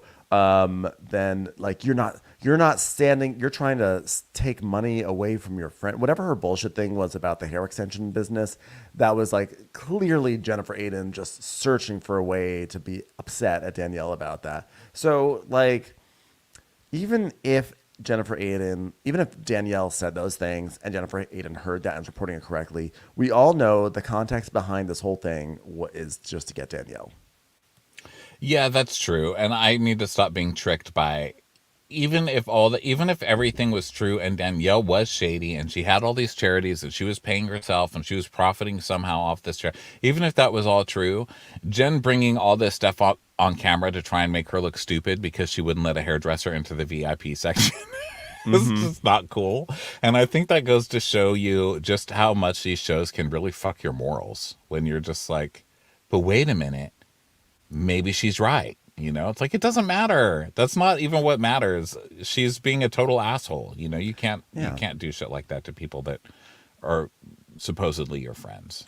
So Jen Fessler is like, well, if she did say that, I'm with you in terms of like, you don't charge for your time when you're working for a charity. I think that's really shitty. Did her voice drop like 3 octaves this episode? Did you notice? Her voice is getting more gravelly than ever. Is it? Yeah. I didn't really notice. I noticed that she seems a lot more desperate and weird in this episode. I feel like normally she comes off as somewhat confident, where she's like, Oh, I'll be friends with whoever I want to be friends with. I'm not going to worry about it. And what are you going to do about it? I'm not anyone's soldier. But I'm like, you're kind of coming off like a soldier. You're coming off as everybody's soldier, and it's uncomfortable, Yeah. So Ayan's like, Yes, and then the hair extension happened, and I felt like she was going to sabotage her hair girl, which would be the worst thing that we'd ever seen in our friend group, someone sabotaging their hair girl. Because she was like, are you getting paid? And I was like, no. And then she was like, well, we should be getting paid, and doesn't she do your hair extension for free? Oh, my God. She does her hair, gets her hair done for free. Is that horrific, guys? Horrific. So she's basically trying to be like, look at this monster. She is, paying this girl back simply with exposure by doing social for her, which is really obnoxious if she does that. But I just don't believe that Jennifer Aydin really has a stake in it. Like, I don't think that she would typically even care. I think she would just laugh at it and be like, well, whatever, she's, so this, I don't know. But here we go with two sides of this story that I kind of believe, because Danielle is saying, okay, well, this girl, I was just calling to warn Jen because this girl told her that this event was something else. And meanwhile, she's tricking Jen into showing up and advertising for her, right? So that sounded real. But now Jen is saying, no, she was calling me to say, I just wanted to warn you, this girl's not going to pay you, and I'm not doing this if I'm not getting paid, and like being totally nasty about this girl paying them. So I don't know. I'm not sure. I think it could be all of the above. I think they are both admitting parts of it. But I just still don't believe, like, Jennifer, I just don't think Jennifer Aydin is going to take up on behalf of the hairdresser. I just don't. Yeah, well, in this case, she is, because I think that they're all helping build a case against Danielle. Right. I'm saying, like, in a normal situation, she doesn't give a fuck if Danielle's hairdresser gets paid or not. Like, Jennifer Aydin has other things she wants to focus on. But in this case, it's very convenient because it helps her go after Danielle because, as Danielle said, Danielle doesn't want to do dirty work for her and Teresa anymore. So now, Jennifer's going to try to take her down. Okay, so Fessler's like, Well, that is horrible. That's true. I mean, the extension lady? Have we just lost all of our morals? But there must be something else, Jen. Is there something else? Is there? Tell me. What is it, girl? Tell me what else there is. and she's like, It's not just this. You're right. Because you felt attacked by Danielle because she got so angry about the Laura thing. And I think that was when something clicked. It clicked when you got angry about the Laura thing. Am I right? Let me pull it out of you. And she's like, It was. That was my first red flag. Because she called me freaking out saying, it's a charity event. I don't want her there. I don't want her to have any part of it, baby. I was like, well, yeah, because you're inviting like an enemy of the state to obviously get them on TV at this party, Jen. Come on. So she's like, I've been trying so hard not to say anything because I still want to give her the benefit of the doubt. But by the way she yelled at me, like trying to make it seem like I was trying to do something dirty. And it's like, what the hell? No, listen, let me tell you something. She's very selfish, baby. So selfish. I wanted to give her the benefit of the doubt, but here's one thing I don't doubt. She steals benefits from poor people. That's for sure. So then Teresa tries to do the thing that everyone's saying, which, by the way, speaking of Love Island USA, they say this every scene. So Teresa wants to say, your feelings are valid. But instead she goes, your feelings are validated. So, by the way, congratulations. Just don't take 10 minutes or more to unpark yourself, or you're just going to have to pay anyways. Jennifer Aydin had her feelings stamped at the reception desk before she left the garage. 100%. They're validated, but the thing is with me, I feel like I'm in the middle. I feel bad, cause I'm gonna go to Danielle's event and you ain't gonna be there. So that's fine. I mean, I'm not gonna tell you not to go, but I'm not gonna not to tell you not to go either, baby. I'm disappointed. Because Teresa's like, I don't care. I'm the star of the show. I can go to whatever event I want. You just have to deal with it. I'm disappointed that Teresa that she's going. I mean, I thought she was a loyal friend. And now you're going to a girl's party that hit me? Like, that's no good, baby. I'm just disappointed. My feelings are hurt. My feelings are hurt, baby. Yeah, but Danielle hadn't done nothing to me. Yeah. And she goes, but I don't care who it is. I mean, somebody punches you upside the head, I'm not going to like them, whether they did something to me or not. Okay? No, I know. I would never, but I get it. You're trying to keep the peace. And I know you just want us to make up because it puts you in a weird spot, baby. And it may not bother you, the things that she did. But it bothers me, baby. It bothers me. By the way, I love that you're okay and she's still friends with Danielle because I keep getting this pressure. Like, I'm not a good friend, because when we talked at Nate's party, Margaret and Rachel were mad at me. So I wish they could be like you and everybody not be mad that I'm friends with everybody. I mean, I just don't understand why everybody's so mad at me. I was like, because you're doing shit like this. Exactly. You're not just going over to hang out. You're going over to talk shit about them and make them the enemy and say, oh, they're so jealous that I'm friends with you. What the fuck is the point of doing that, you weirdo? You're being a pick-me now, Fess. Okay. Yeah, because the thing is this, you see a flashback of Margaret saying, you can hang out with them, just don't talk to them about me or her ever. That's just, she's like, basically like, hang out with them, it's fine. But like, don't bring me into anything. So of course, Fess is like, and look, can you believe it? Margaret and Rachel Fuda, who said I should never mention them in front of you guys, they're putting pressure on me not to hang out with you. Can you believe it? Yeah. And so she's like, well, I mean, I assume I'm a good friend. I mean, why do they have to assume I'm a bad friend? It's not like I'm stirring the pot, except that I'm sitting here telling you that they don't want me to be friends with you because they absolutely hate your guts. Yeah. So, anyway, we go back to flashback of last year. Well, Jennifer Aydens like, I'll never forget the day when Margaret told me she will never love you as much as she loves me. and we go back to a year ago, Margaret saying, if you think Jennifer Fess is ever gonna fucking love you more than she loves me, you're a fucking idiot. Is that what you think? You're the fucking idiot, baby! Anyway, then we come back. And now we're going to Margaret's kitchen. And she is there. She just got a box that has Jackie's book in it. So after all this talk, she finally got Jackie's book. She's like, oh, Lexi, you're just in time. Okay, guess what? I got Jackie's book. All right, you want to look at it? Okay, Jackie's book. All right, it's called The Weight of Beautiful. It looks great, considering it was designed by an asshole. Psycho bitch asshole. You know what? This should be called The Weight of an Asshole. Okay. How many ounces does an asshole weigh? That's my question. Okay. And Lexi's like, Daddy's fantastic. Oh, look, Lexi, look. There's a note from the author. It's not even personalized. It's like, I don't even know her. Can you even believe this? Oh, wait, hold on. Let me see. Oh, guess what? On the back, it says, Margaret, I hate you. I can't believe you do this to me and Dolores. Okay, so maybe it was personalized after all. On the back, she's printed a text that I sent her years ago that said Dolores is fugly. Yeah, I don't know what she's trying to prove, but I'm not afraid. Okay. Now, look, all the horrible things that she said about me, and then let alone she's trying to say horrible things about me to Dolores. Like, who does that? What the hell is wrong with you? I feel like, why are you trying to now get in between my relationships? Like, what have I ever done to you? I'm like making, okay, by the way, everyone, I just want America to know I'm making Joe a snack, okay? Because he's upstairs moving the lights around in the closet. So I think he wants to kill me, okay? He wants to kill me more than the doctor wants to kill me, okay? All right. I'm going to bring him a snack. All right, Lexi, you want to come upstairs to give me a snack? Okay, you know what? Let's go up and visit baby Joe. But you know what? Just like with Jackie, she showed me who she is, and it's actually very, very sad. Joe, an asshole weighs 6 ounces, yes or no? We're taking votes.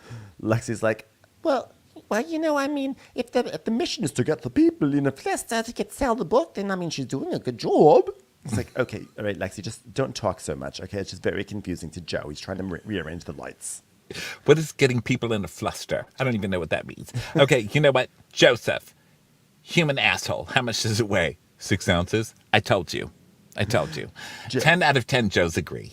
Okay. Joe, what weighs more, a human asshole or this babka that I brought you? Because I brought you this babka. I feel guilty. He goes, yeah, she changed where all the lights went. She goes, yeah, because I told him where to put the lights originally, but then BJ moved stuff around, so now we have to move lights around. It's crazy. It's like literally nuts. You know what? Rome didn't get can lights in a day. You know what? It's going to be fluted wood, and then we're going to do brass handles, and then we're just going to put up a portrait here of my former friend Jackie Goldschneider, so I always remember what an asshole looks like when I get dressed. I've been wanting a closet like this forever. You know what? I have a section for all my hair pieces. The drawers are going to pull out for the shoes. It's going to be amazing. You know what I want to see, though, in here? Nothing. Nothing. Everything's got to be behind closed doors because I'm sick of seeing shit, all right? There's a little Joe closet right there, okay? Joe, right now we're letting you out on the ladder right now because you've got can lights to do and PSA drama, okay? But the rest of the time he's back in there. All right, Joe.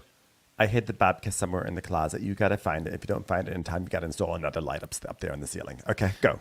Oh God, I shouldn't even say babka because it makes me think of my ex friend Jackie Sobka. Okay, always crying, always crying. You know, Bravo said, you know what, this episode is going to air on the last day of Pride Month, and so Joe Gorga got the gay wedding, and I got the closet. What can I say? That was for you, Joan. That was for you. That was for you, Joan. That was for you. All right, well, I'm going to work. Well, I'm so happy about this closet. What the closet is going to. Okay, Lexi, you know what? Here's what I need you to do. Just eat some babka so I don't have to hear your strange accent, all right? Just stuff your face with it. All right, bye, Lexi. Get out of here. We're going to have a scene. All right, you know what, Lexi? We have something very serious to do. Go downstairs, find Marlene, and have an accent off. Okay. Joe, come over here. We're calling the doctor, Joe, because we haven't heard from the doctor. And he's like, well, if it was bad, they would have called me, right? She goes, oh, please. That's not how it works. Get over here, Joe.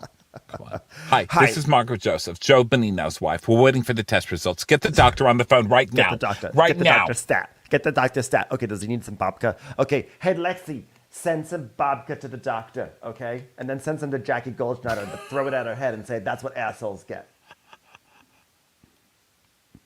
So the doctor's like, hi, well, guess what? It was abnormal. It was abnormal? Well, okay, are you talking about Joe's PSA or you're talking about Jackie's behavior? He's like, honestly, both. But the eco score should have been about 20. It's about 70. Okay. I don't like that. I don't like that. You know what, Joe, you got the wrong PSA score. You know what you're going to do? Move that cam light over to the left, 2 feet. Joe, I told you to put some seafoam polo shirts onto your prostate. And what did you do? You didn't do it. And now you got a high PSA. This is what happens. Okay, you know what? So what am I going to do?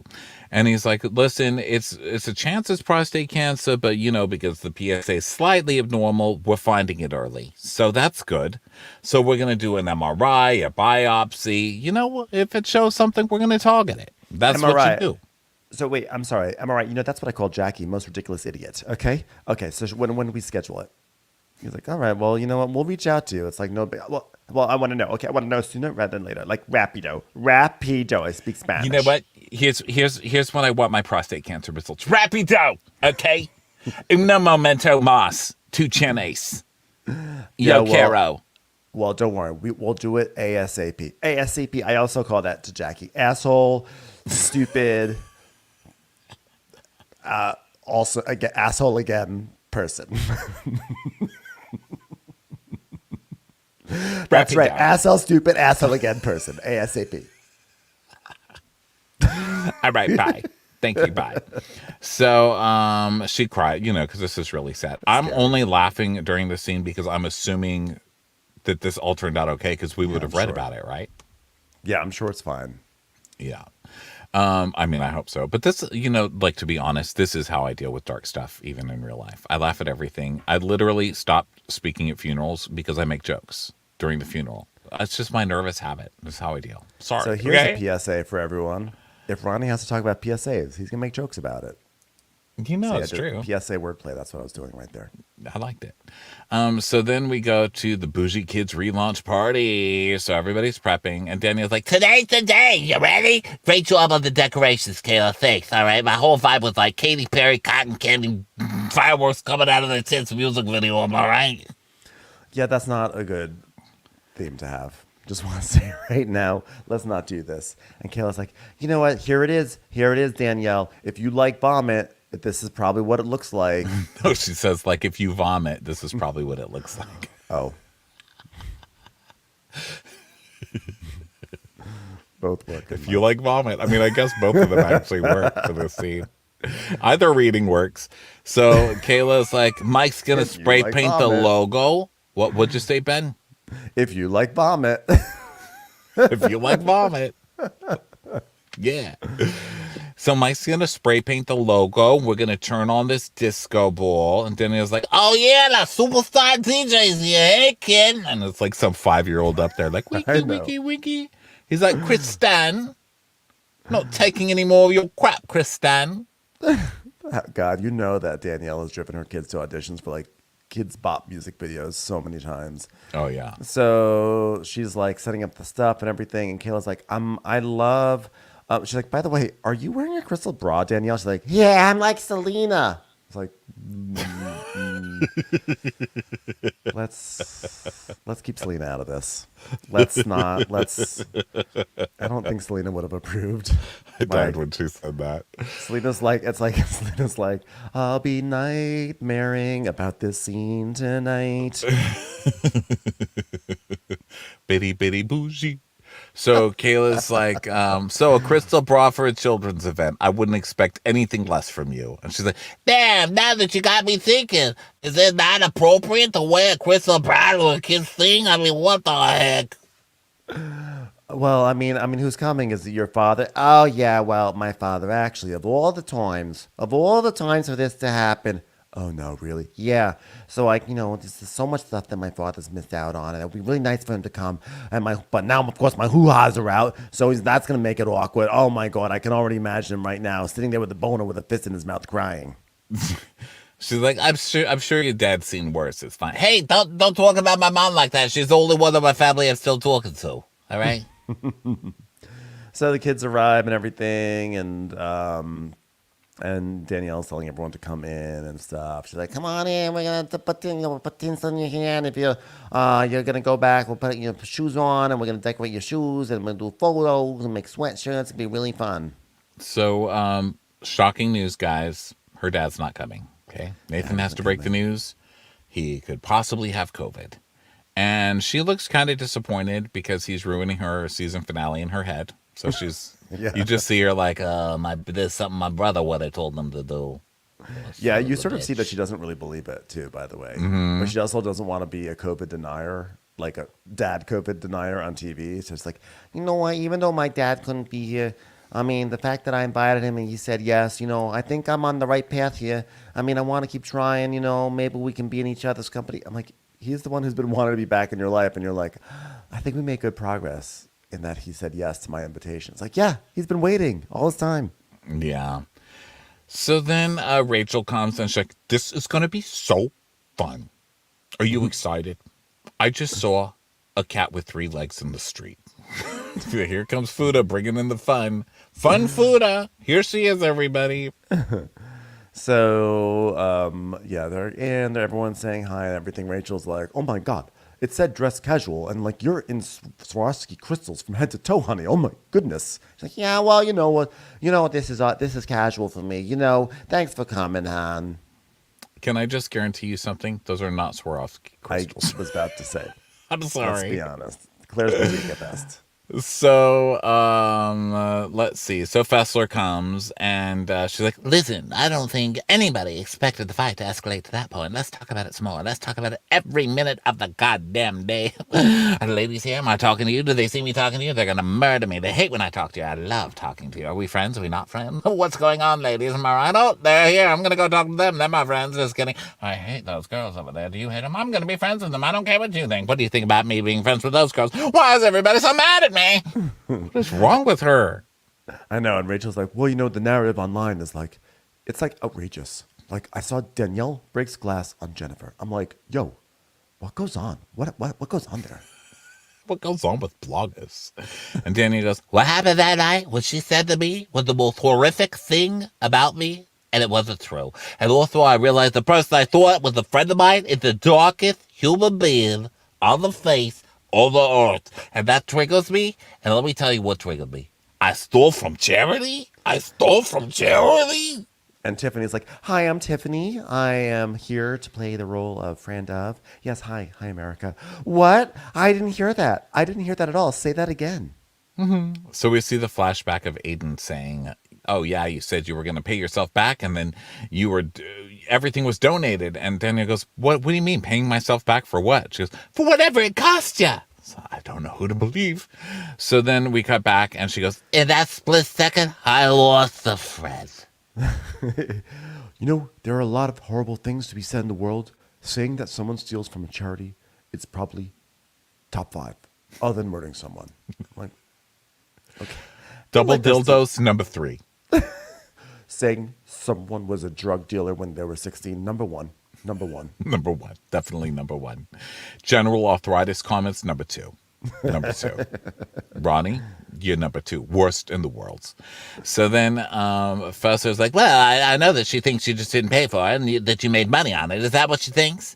and Danielle's like, that's psychotic. So I'm glad to hear Danielle just straight up say, no, that's not true. You know, because I like Danielle. That's pretty bad if she's doing that. So Rachel's like, to question someone's integrity. And then Kayla's like, it's a really serious accusation. Get out of the way, Tiffany. I'm the friend of today. And then Rachel's like, she's questioning her integrity. I can't believe anyone would question the integrity of a woman wearing a Swarovski bra at a children's event. And Rachel's like, there hasn't been one time in the past 3 times we've been together, which have all been bougie events, shockingly. And it's a different accusation every single time. Hairdresser, number 1. Hairdresser, number 2. And now it's the charity event. How many things are there gonna be? Hi, Tiffany is here back again. Hi. So, well, I also thought Danielle didn't think it would escalate because, you know, they've been friends since the charity event. And none of this was ever brought up. Score 1 for Danielle. Suck it, Kayla. I've actually prayed to God that Haley has mercy on the family. I just say, God, please have mercy on the family when you come to lay the karma down on a stupid ass. All right, don't take it out on the eagle. Don't take it out on the eagle, God. Well, Danielle, she didn't sleep with your husband. I mean, it's a bit ridiculous, am I right? She goes, yeah, but she shoved me aggressively. Oh, well, but she tells a very different story than that as well. And she's like, what? She has a different story than her shoving me aggressively? And Fausto's like, I'm going to tell you. She said that you were in her face and she was like feeling threatened. And so I pushed her and then she choked and then she clocked me. Did you see it, Tiffany? And Danielle's like, I couldn't punch her. It's your moment, Tiffany. Come on, say something. She ... Danielle's like, I couldn't punch her. I had a cup in my hand. How am I going to punch someone with a cup of... it's on camera. You smashed the cup into her head. That's how you did it. I know. Tiffany's like, she just threw a drink. She just threw a drink. Okay, sorry. I was a little late on that response. I didn't realize it was my turn yet. But yeah, she threw a drink. So she's like, well, I don't know if you punched her or you clocked her. Did you punch her or did you clock her? Pick one of those two. Punch her, clock her. Tell me the truth. Don't lie to me. We're friends. Don't forget it. Well, I think you would have known if Danielle would have punched her. I mean, like, I hear you've got a mean right hook. Am I right, Danielle? And Danielle's like, yeah, thank God the cup was in my hand to prevent my hand from crushing against her skull when I shoved the cup into her hand with a punch fist. How am I going to shoot somebody if I got a gun in my hand? I'm supposed to do 2 things at one time. Guns don't kill people. People kill people. And Bougie kids kill people. But people don't punch people. Cups punch people. If my cup punched somebody, I'm sorry, all right? I'll apologize, and then I'll pay myself for the time it took to apologize. That's it. Listen, do you get mad at the car if the person drives it into a stone wall? How do I got time to actually hit do. somebody in a car when I'm driving the car? Come on. It's a bad analogy. Oh, don't say that word, please. Don't worry, we're about to in a few Could moments. everybody stop saying the word analogy? My name is Gia Judice, coming soon to my own show on Bravo. I know. So, cut back to Danielle. Danielle is like, because Dolores comes in and Danielle's saying, you know what, Fessler, your friendship is coming at a cost, and there is no good in that person right there. Of course, I'm talking about my father. Have you been texting with my dad? So Dolores comes over and she goes, oh, hi, everybody. Rachel, I just kissed you. No, she goes, Rachel, hey, Danielle, I just kissed your daughter, all right? She thought someone was trying to kidnap her. I mean, just because I handed her a clipboard and said, guess what? You work for the electric company now? Suddenly that's kidnapping? It's called giving him a job. Listen, I told you to go over there and read that meter, you little idiot, or you're getting docked. So now Teresa and Gia and Melania show up. Which, by the way, why is she bringing Gia and Melania to this event? See, that's what's weird. Like, no person over 7 wants to come to this event unless they're an adult who has kids. So the fact that these Gia is a grown young woman and Melania's in high school. This is just, I feel like this is almost like You can't come for me because I got my daughters here. I think Teresa's just trying to keep them on TV. She's trying to get Or them that. spinning off onto TV shows because it worked. I mean, Gia's got a TV. She really does have a TV show coming out. So I don't know, but yeah, I don't need it. finally either. finally a platform for that magnetic personality. Finally, we get some Bravo Nepo babies. Why should only talented Nepo babies get jobs? Yeah, All right. thank you for saying the truth. So then Danielle's like, Okay, so I want to explain to you the photo shoot too. and so they start talking about the photo shoot thing, the hair extension thing. So Danielle's like, Okay, we got this mutual hairdresser, Marissa. All right, and we want to do right by her. and Dolores goes, this is her hair. Do not make me say anything against her. I won't do it. Well, I spoke to Jen Aiden on the phone, and I said, I just want you to know your picture's going to be on the website, and you're probably not going to get paid for it. And oh my God, thank you so much. I didn't know this and that. Thank you so much. So now this is Danielle's side of it, which is like I let her know, like, don't expect to get paid. Which I kind of believe Danielle in this. I can imagine Danielle saying, just so you know, like, this is free, so don't start trying to ask my friend for money. And I imagine Jen Aydens saying, like, and she was telling me, we're not even getting paid for this. Can you even believe it? Because we're not getting paid.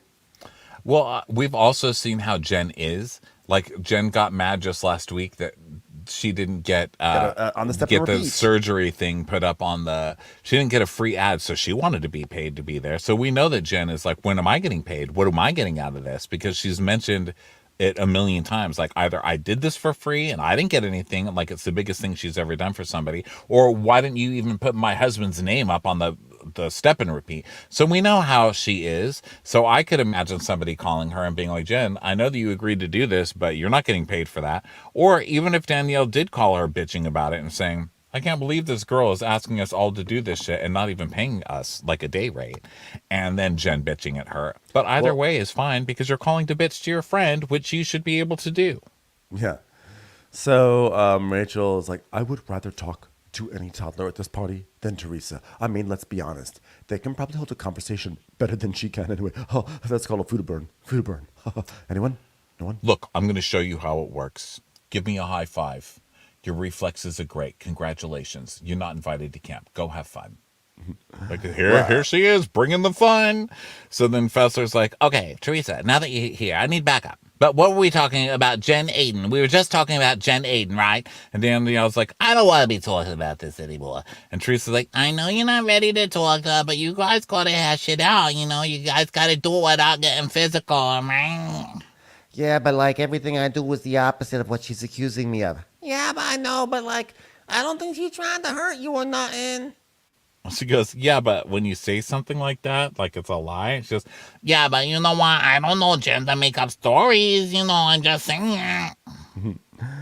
So Dan's like, how could you say that? I mean, she's saying that I stole from the charity. That's what she did. That's what we stole. She's, Oh no, she didn't say that. She just said that you stole from the charity. That's all.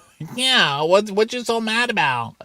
and so she's like, Listen, I'm not expecting Mother Teresa over here to like show up and back Jennifer, but like, girl, your girl messed up. Just say that, all right? She'll still be your friend. Trust me. That girl's gonna still be your friend. All right.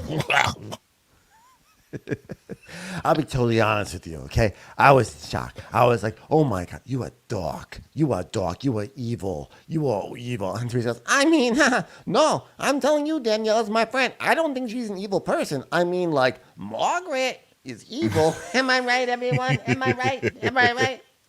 What's the deal with Margaret Joseph? Teresa ham-handed, trying to stay on message. Nah, you know who's evil? Margaret. Margaret is the root of all evil. So she's like, and then she even says, How could you even call Jennifer evil when you're friends with Satan herself?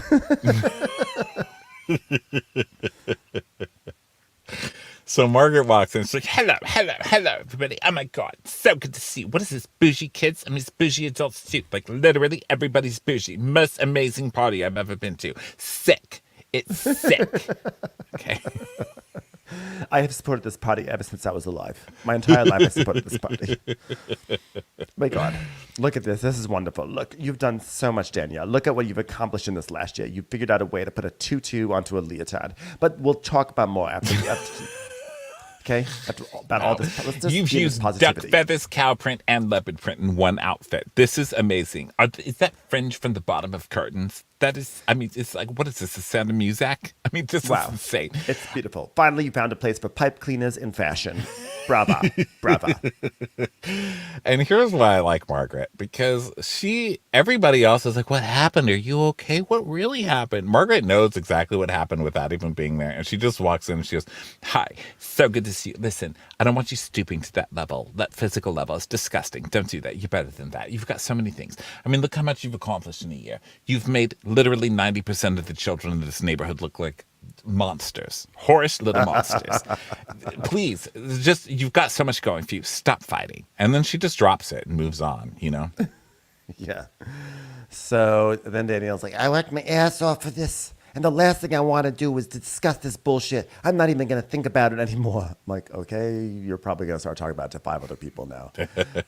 So she does like a thing where she gets everyone together. She's like, all right, everyone, we're going to do a countdown for the new relaunch of Bougie Kids. Everybody ready? Everybody ready? 5, 4, 3, 2, 1. Oh, by the way, sorry, I know we just did the countdown, but we're going to do another relaunch in about 10 minutes. Just get ready, everyone. I love that. We're gonna do a relaunch for the relaunch of Bougie Kids. We're gonna do a countdown start right now. All right, everybody. 5, 4, 3, 2. Guess what? Now it's called Bougie Kids. All right. All right. Was that anticlimactic? So Melissa comes in and she sees Rachel. She's like, how are you? She goes, I'm fine. I'm just tired. I was talking to Danielle and Jen Fessler and Tiffany and Kayla, and Jen was getting like crazy defensive about Jennifer Aydin. I was physically uncomfortable. I'm like, how do you think everyone feels when your ostrich self walks into any conversation? So then Fessler is talking to Teresa, and she's like, Oh, I feel like Danielle and I got good. Now she's upset with me all over again because I defended Jen. and Gia's like, did you defend Jen? She's like, No, I'm friends with both of them, so I ain't gonna defend nobody. and Fessler's like, Everyone in this room, except for you, Gia, say the most ugly, disgusting things, and they don't necessarily mean them. I mean, when you're angry, people lose control. Am I right? Thank God for Gia, the mature one, the one who doesn't try and start fights with strangers for no reason. Right, Gia? Right, Gia? Right? Can I ask you something? Did John Fuda try to reference me in some like wrong way? Like, apparently, I guess he tried to compare like our ages, being like, oh, well, around the age that Gia did this, like, you know, like Teresa, like- no, Teresa, no, Teresa, no, Teresa. No, it's not happening, Teresa. and she's like, Now he went to jail. She didn't go to jail, you know. So why is he making analogies? Like, why is he doing that? and Gina's like, yeah, my mom heard that he was making a comparison or an analogy. Oh my God, please. I can't have another year of people saying not the analogy. analogies. Not the analogies again. No. And we see last week when, like, the moment that John Fuda brought up Gia and the analogy, I was like, this is going to get back to Teresa. It's going to be I bad. think that's why he And- did it. Well, but it wasn't even actually good use. It was like a meta analogy. He was comparing like his situation to that situation. It was not good. He It was just comparing inelegant. he was saying, why is it inappropriate to say things about a 17-year-old like Gia when they were saying things about a 17-year-old me? Which is But a that really was like 20 clunky- years ago, dude. clunky line of logic. We see why he is not going to law school.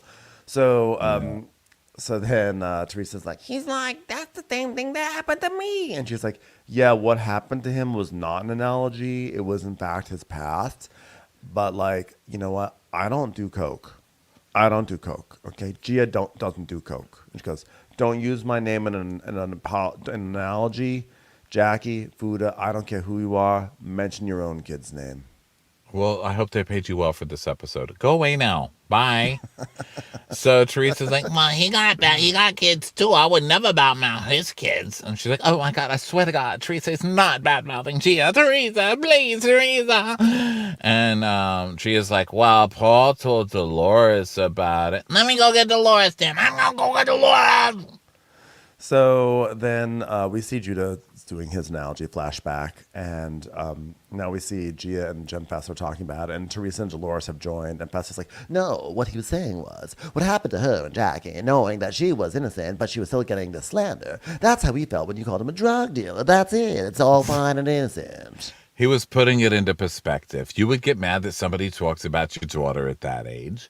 And you know what? The price of electricity has gone up because more people use electricity. What are you going to do? Okay? Just pay your bill.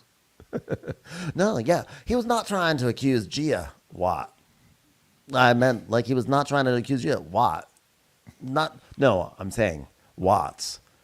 They're a unit of electricity, right? Well, not quite. It's more like light bulbs and stuff, but it was a good try. But like the comparison of me and my situation, like that was you're an adult, like talk about your own stuff. Cause like I'm a kid and kids don't like analogy.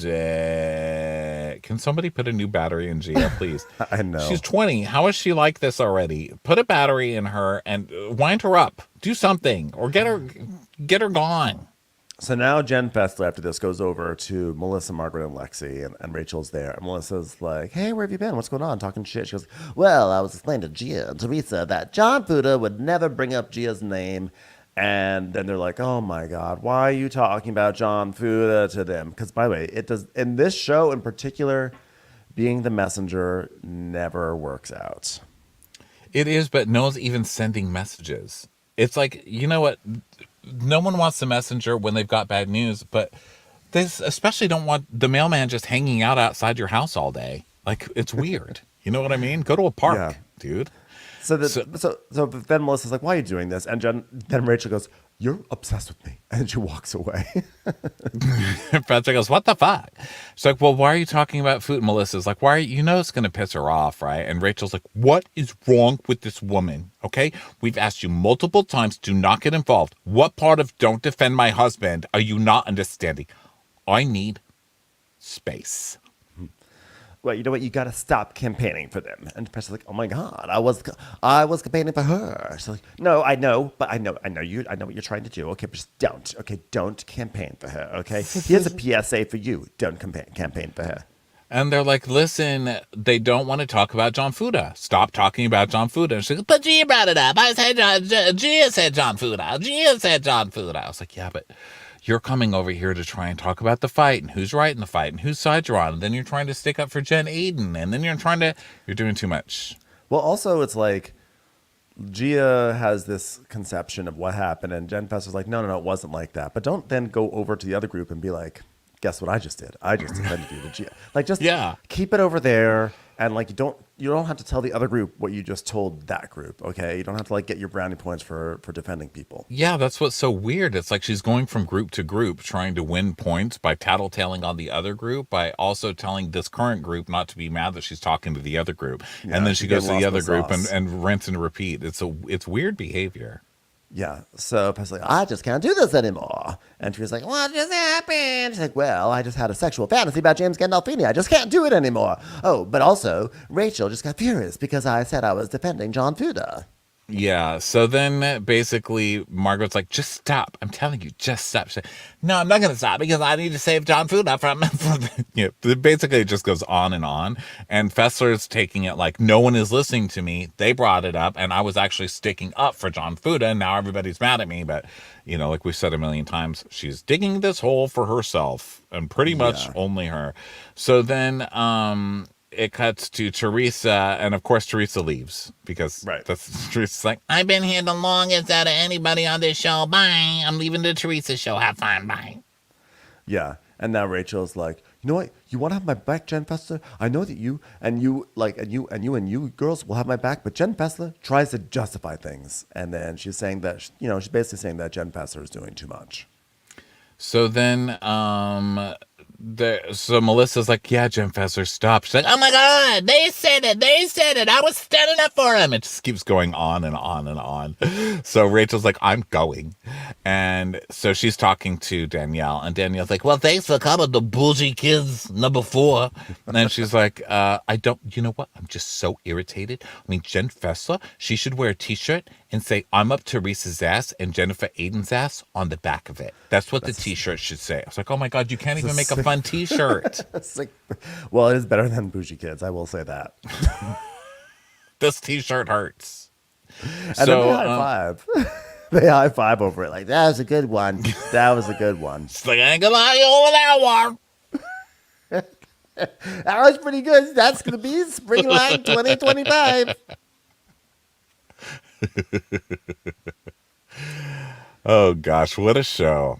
Yeah, that was the end of the episode. So basically, Jen Fessler is getting herself into a stupid stink, and Rachel Fuda is still bothered, even though she is with kids with arthritis, and she's realizing there are just way worse things to worry about. She decided that even though there are way worse things to worry about, she's still going to focus on the stupid shit and still be mad over this pretty mad. She's gonna sweat the small things. God damn it, nobody's gonna stop her. Yeah. That brings us to the end of Real Housewives of New Jersey. Super fun.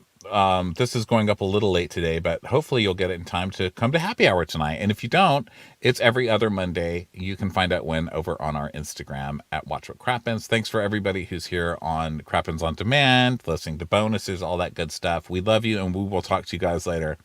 Bye. Oh my goodness. Bye.